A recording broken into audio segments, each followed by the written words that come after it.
Mr. Toastmaster, fellow members, and honored guest. I keep forgetting we're not supposed to look at the screen because I'm looking at you and I'm looking at the screen. I am so excited to be here today. And how are you feeling? Are you feeling awesome? Awesome. You know, I love being around people who are doers and achievers, who will take the time and do the work to participate in these meetings.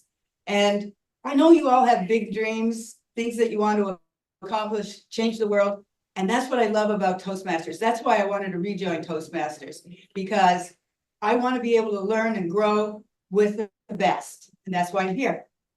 Now, as some of you may know, in November, just a few months ago, I suddenly lost my husband of 36 years. He was my business partner as well. And we created a lot of things through life.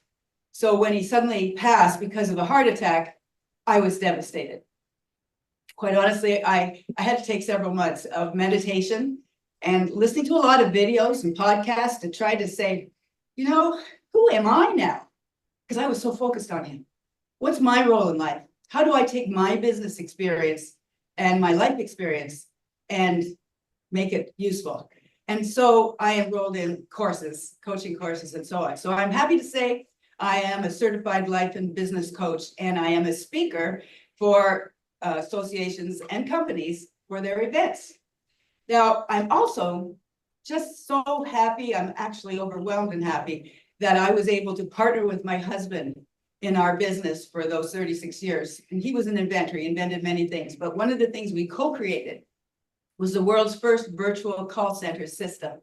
And we did that in the late 80s and early 90s in Canada. And then after that, we were invited by the state of Florida Economic Development Council to South Florida to bring our technology here, which we did. And then we were nominated by the chairman of Bell South, and we received, we went to Washington and were given the Smithsonian Computer World Award. And that was for our technology. As well, we met with Vice President Al Gore, who presented us with President Clinton's Presidential Task Force Award for creating meaningful employment for people with disabilities. We had thousands of people that worked from home, answering calls for large corporations who couldn't get out. They were disabled. But I want to tell you that who I was then was not who I was prior to then. Prior to then, I was brokenhearted, I was broken, and I was broke. I want you to picture something. It's dark. It's in a dark alley. There's cars, and the trunks are open. And in the trunks, there are boxes of food, groceries.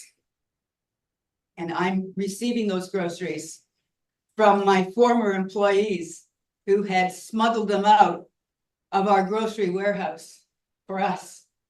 We were now penniless, homeless, because of the treachery of a former trusted business partner and investor.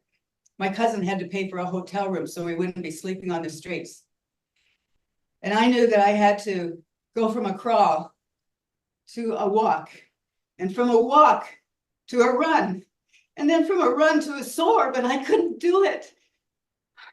I didn't have any confidence. I thought, you know what?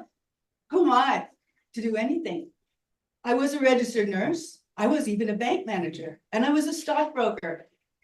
I didn't feel I had the right experience, obviously, to be able to deal with investors and to grow a business. And I had to make a comeback from that, because I knew if I didn't believe in myself, nobody else was going to believe in me. Nobody else was going to take up the challenge with me.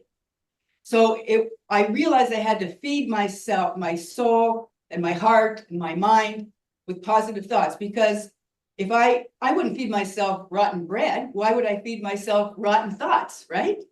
So I had to make a difference. And I know that a lot of us have had setbacks and challenges in life. I love that song by Frank Sinatra, That's Life. Remember, he says, I've been over and out, and I know one thing, each time I find myself flat on my face, I pick myself up and I get back in the race. That's life.